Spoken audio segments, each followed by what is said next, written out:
un homme en réalité qui n'est pas connu du public, et qui doit certainement avoir ce qu'on appelle, vous savez, depuis les Américains, depuis Bush, une feuille de route, vous voyez, roadmap. Et cette feuille de route, évidemment, qu'est-ce qu'elle doit envisager?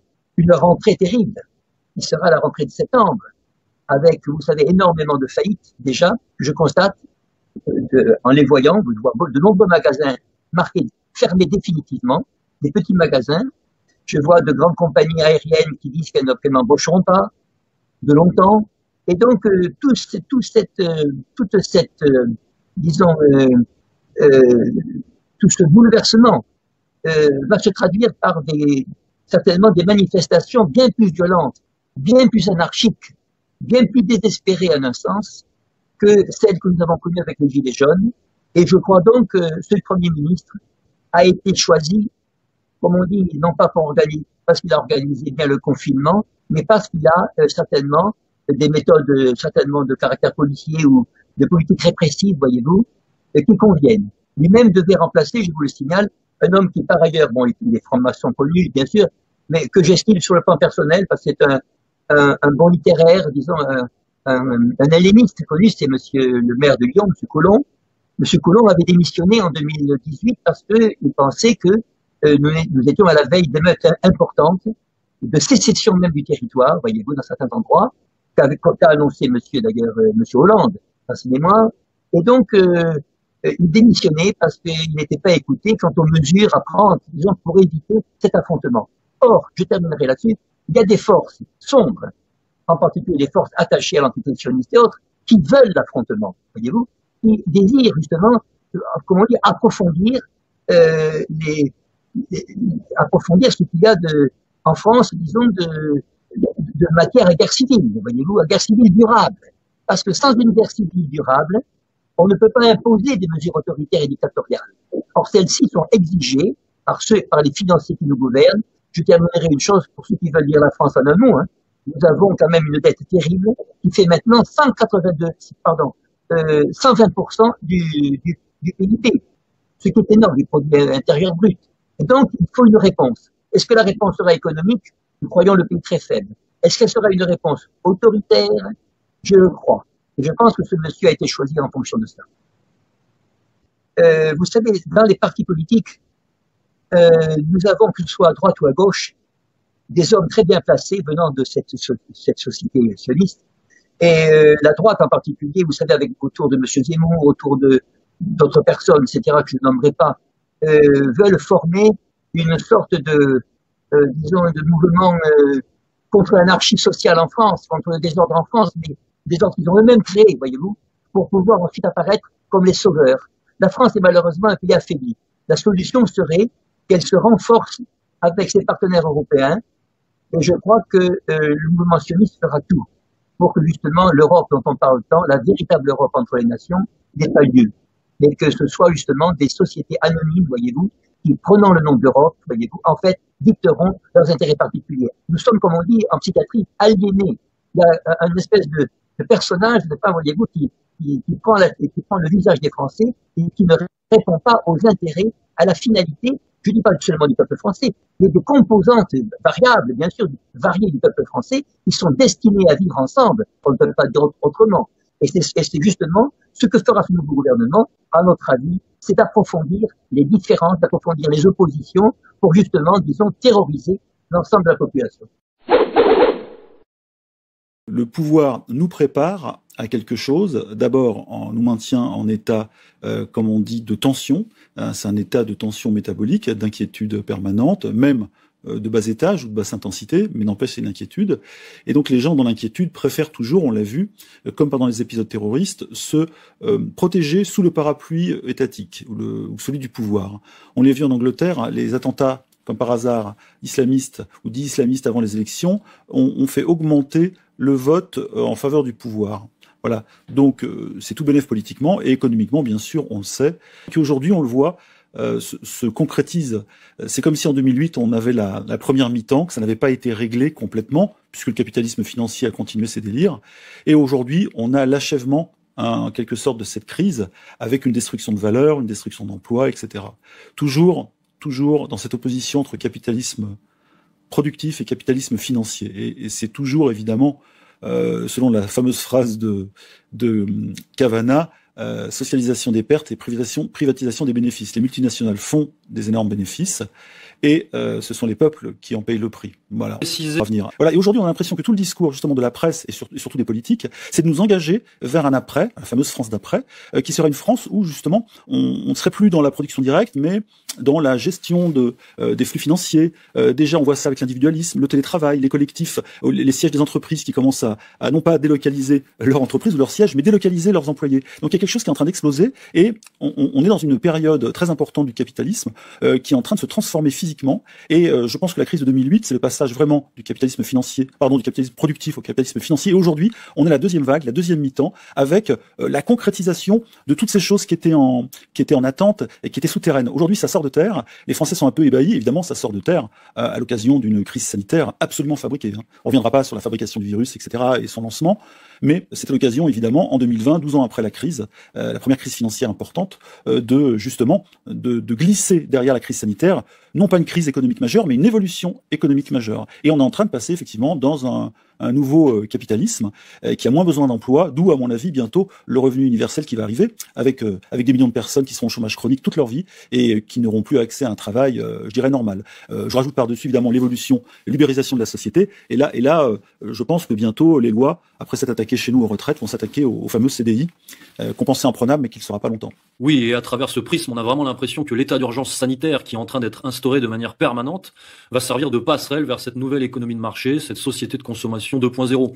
Voilà le véritable enjeu de la deuxième vague, c'est certainement, probablement, cette mutation, cette transition vers le monde de Jacques Attali, le monde d'Alain Minc, qui sont on le rappelle, les véritables mentors d'Emmanuel Macron, le monde de Greta Thunberg, le monde de demain, le monde de l'économie écologique, le monde du capitalisme vert, du capitalisme moral, du capitalisme conscient, du capitalisme sécuritaire, du capitalisme médical.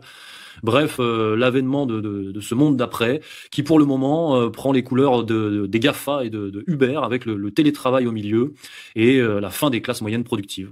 Oui, et du coup, pour le français moyen comme nous d'ailleurs, qui nous écoute, ça va être assez rapide, puisque là, on n'est pas dans la prédiction, on est dans la préparation, comme vous disiez dans l'intro. On prépare les Français à ce passage, et on le sait, tous les moments charnières sont douloureux, et ce n'est pas une réforme, c'est vraiment une évolution, pour le coup positif pour le capitalisme financier, certains gouvernements qui y sont associés, ou qui sont corrompus, disons-le carrément, et puis de l'autre côté, ça sera plus difficile pour les gens qui sont habitués justement à une structure de travail assez linéaire, un travail qui dure, je sais pas quoi, de 18 ans à 55 ans, ou de 25 ans à 65 ans, les choses seront pas aussi simples, et il va falloir se battre pour non seulement conserver ce qu'on appelle les avantages acquis, qui ne sont pas des avantages acquis, qui sont des choses absolument normales en termes sociaux, mais pour ne pas se faire totalement ratisser par ce qui arrive. Et je pense que derrière tout ça, encore, derrière cette crise qui pour l'instant est encore nébuleuse pour beaucoup de Français, il y a le déchiquetage total de tous les acquis sociaux depuis 1945, c'est-à-dire ce qu'on a vu avec le Conseil national de la résistance, etc.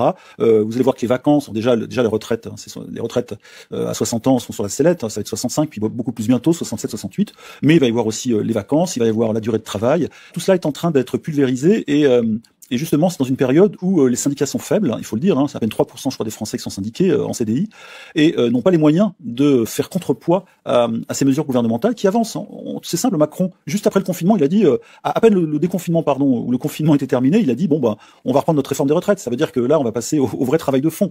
Et toute cette histoire de confinement, déconfinement, n'est qu'un leurre, une hypnose collective pour faire passer quelque chose d'autre, et ce quelque chose d'autre va être assez rapidement visible pour tout le monde. Déjà, les prix sont en train d'exploser, parce que l'État doit se rembourser via la TVA, c'est 20% sur tous les produits de consommation, de tout l'argent qu'il a avancé à tout le monde. Il n'y a pas de cadeau de ce côté-là. Donc que les Français sachent bien que ils vont voir le kilo de tomates ou le kilo de pommes de terre exploser ces prochains temps, et on va passer au remboursement. Donc certains devront se serrer la ceinture, ceux qui n'ont pas les moyens. Moi, j'essaie d'être très concret, et du coup, la réponse à ça, de notre côté, c'est plus de solidarité, plus d'information, et essayer justement de résister à la pulvérisation des collectifs qui arrange le néolibéralisme et donc derrière la banque qui va justement profiter de la financiarisation de la société, puisque les États sont de plus en plus endettés. On a vu la dette en France passer, je crois, à 130% du PIB, elle a explosé avec tout l'argent qui a été distribué. Mais la dette, c'est quoi? Ça tombe pas dans le vide. Ce sont les banques, les compagnies d'assurance et puis les fonds de pension. Et donc cet argent est en train de basculer. Les États s'affaiblissent et les puissances financières sont de plus en plus puissantes.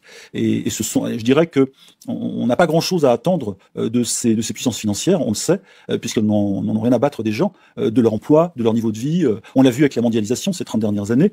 Les emplois qui partent en Asie parce que c'est moins cher, et des régions entières qui sont vouées à une destruction économique, sociale.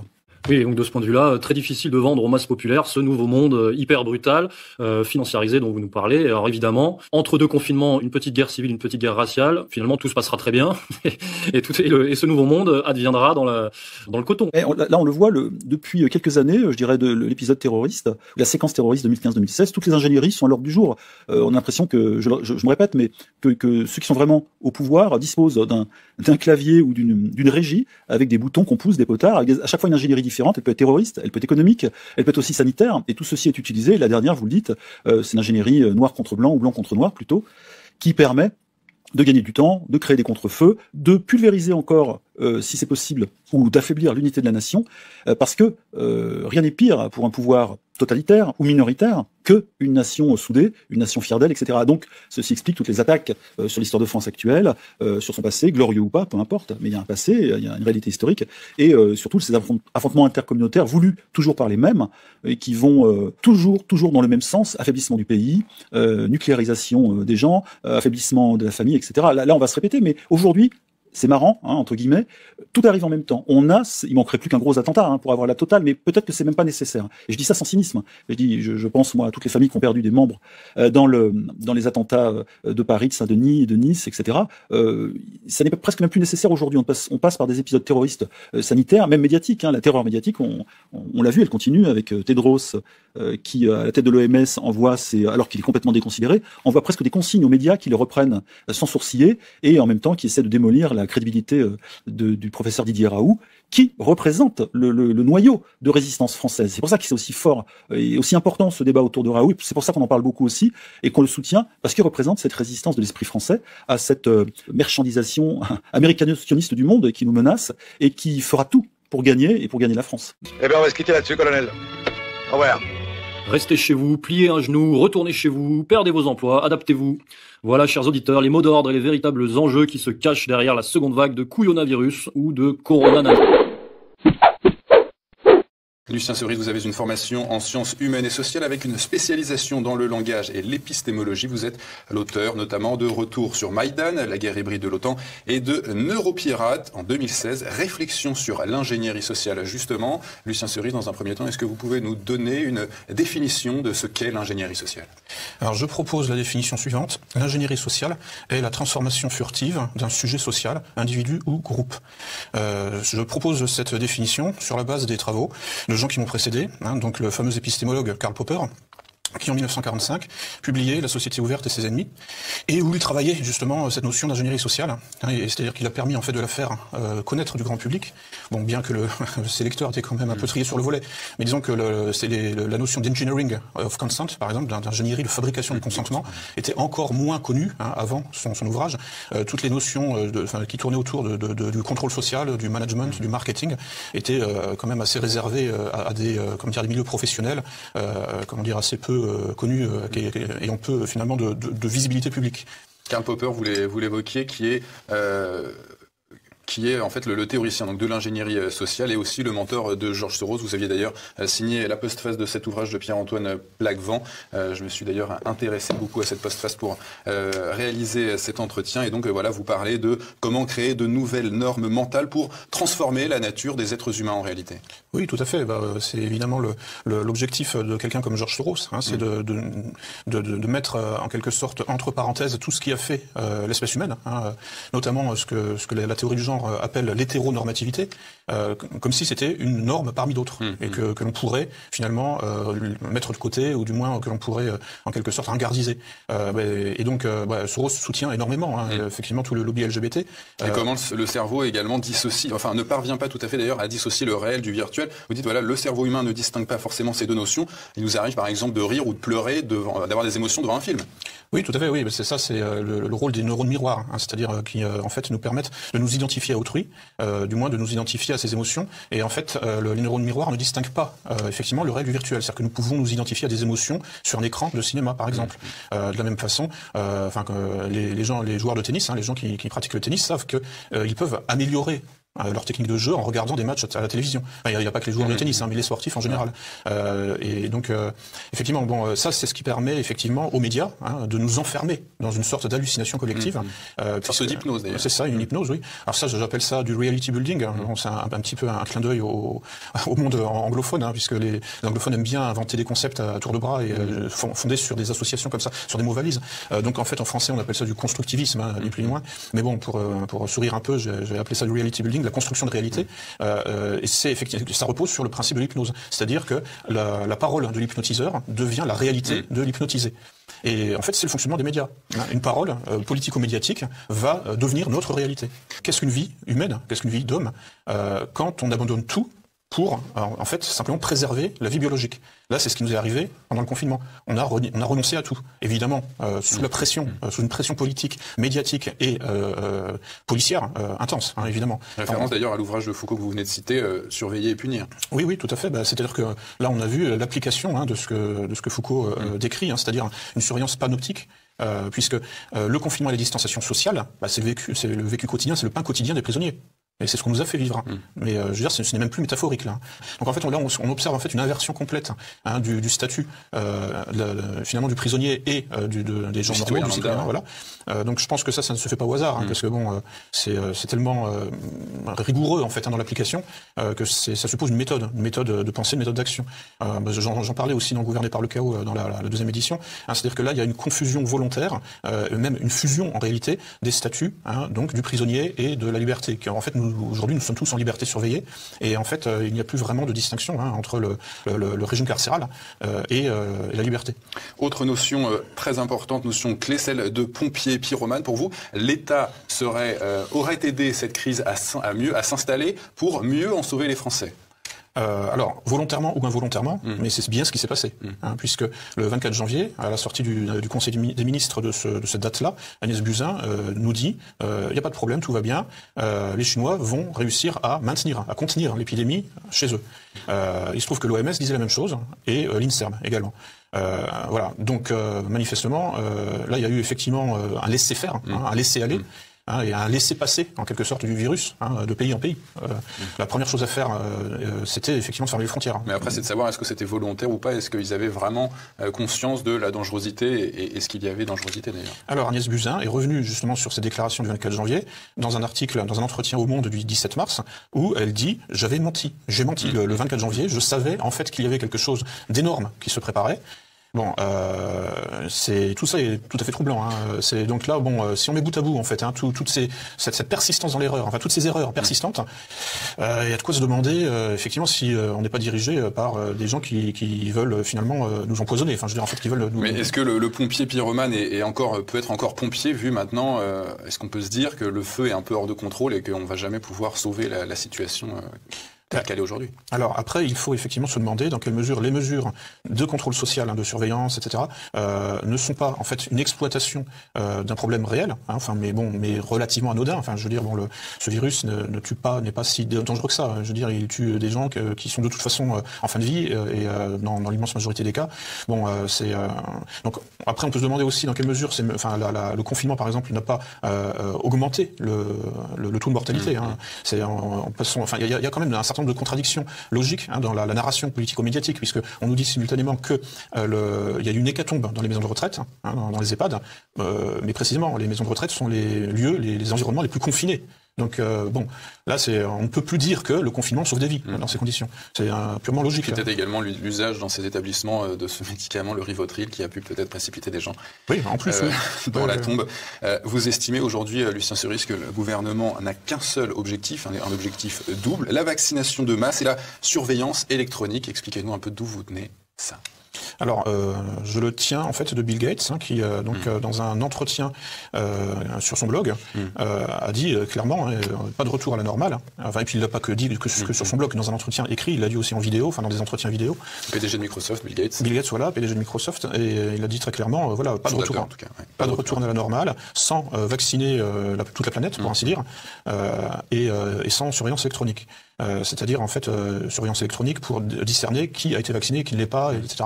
Ensuite, il est revenu, c'est assez étrange, il est revenu sur la question de la surveillance électronique, du certificat numérique pour être précis, attestant donc de la vaccination ou pas. Et il est revenu là-dessus en disant non, mais moi j'ai jamais soutenu ça. Alors que bon, il y a quelques semaines auparavant, il l'écrivait noir sur blanc et il le disait publiquement dans des entretiens vidéo. Vous relevez d'ailleurs cette phrase: les travailleurs humains, la société de consommation et les frontières nationales doivent être détruits. Les travailleurs humains. Oui, c'est-à-dire que dans le paradigme de Bill Gates, ce sont les robots et l'intelligence artificielle qui font tourner la machine. C'est le principe des smart cities, dans des villes intelligentes entre guillemets, qui peuvent fonctionner sans humains. Ce que veut faire par exemple le prince Ben Salman dans son royaume saoudien, nord-ouest. Oui, mais en fait ça existe déjà. Enfin, il y a des villes en Corée du Sud en fait qui peuvent fonctionner pratiquement sans humains. On voit ça arriver chez nous, c'est-à-dire vous avez remarqué que les caissières des Monoprix sont remplacées, non pas par des immigrés là en l'occurrence, mais par des lecteurs de code barre, et on nous intime, on nous invite à finalement faire l'opération par nous-mêmes au moyen de ces lecteurs de code barre qui remplacent la sympathique caissière traditionnelle. Vous évoquez, Lucien Cerise, j'aimerais qu'on aborde un maximum de questions, la mutation du Covid-19 ou l'apparition d'un nouveau virus, et pourquoi pas celle d'un virus informatique bloquant Internet, un virus informatique donc qui aurait cette fois-ci obligatoirement une origine humaine. Qui aurait intérêt au final à bloquer Internet ? Alors ça, cette idée là que nous allons bientôt avoir affaire à un virus informatique et donc à une crise informatique globale, elle m'a été suggérée par Alain Bauer, qui pendant le confinement a fait une petite vidéo où il parlait de ça. Il disait voilà. Ancien conseiller du président Sarkozy en matière de sécurité, Alain Bauer. Oui, voilà. Et puis il a un parcours en franc-maçonnerie aussi. Et puis il était aussi conseiller du maire de New York après le 11 septembre. Et c'est quelqu'un qui en fait se fait le chantre, enfin le porte-parole de la justice prédictive, c'est-à-dire en fait la possibilité de pénaliser quelqu'un sur la base de son potentiel de passage à l'acte. C'est un film avec Tom Cruise. Alors tout à fait. Minority Report. Tout à fait. Et en fait Alain Bauer a bien l'intention que ça devienne la réalité. Et donc vous craignez vous personnellement une deuxième vague ou l'apparition d'un virus Internet ? Je pense que en fait quand Alain Bauer parle de ses craintes concernant ça, en fait il annonce plus ou moins ce qui va nous tomber dessus, ce qui va se produire. Et donc ce qui permettrait, parce que là la deuxième vague on nous en parle déjà, donc la deuxième vague il y aura un reconfinement, c'est évident. Mais qui peut s'additionner avec un virus informatique qui paralyserait Internet, du moins de larges segments d'Internet, pas forcément la totalité, puisque le pouvoir en a besoin aussi. Le pouvoir saura se défendre contre ce virus, mais pas forcément les utilisateurs, je dirais comme vous et moi. Vous avez une phrase un petit peu pour illustrer ce slogan, et qui en est un d'ailleurs: quand on n'a pas les millions, il faut être des millions. Oui, tout à fait. Oui, quand on n'a pas les millions de George Soros, il faut être des millions pour contrebalancer sa capacité de créer des phénomènes de société. Quand on a beaucoup d'argent, on peut effectivement faire de l'ingénierie sociale avec finalement peu de monde. C'est-à-dire que si on contrôle les médias, qu'on peut payer des gens à faire justement de la guerre mémétique ou de l'astroturfing sur les réseaux sociaux, il n'y a pas besoin d'être très nombreux. Voilà. En revanche, en face, quand on n'a pas les moyens de payer beaucoup de gens, c'est le bénévolat. Mais le bénévolat, c'est rentable. Enfin, je veux dire, c'est intéressant à partir du moment où on est très nombreux. Donc en fait, le nombre de militants bénévoles peut compenser finalement le manque de moyens, le manque de capital économique. Le capital humain peut compenser le capital économique absent.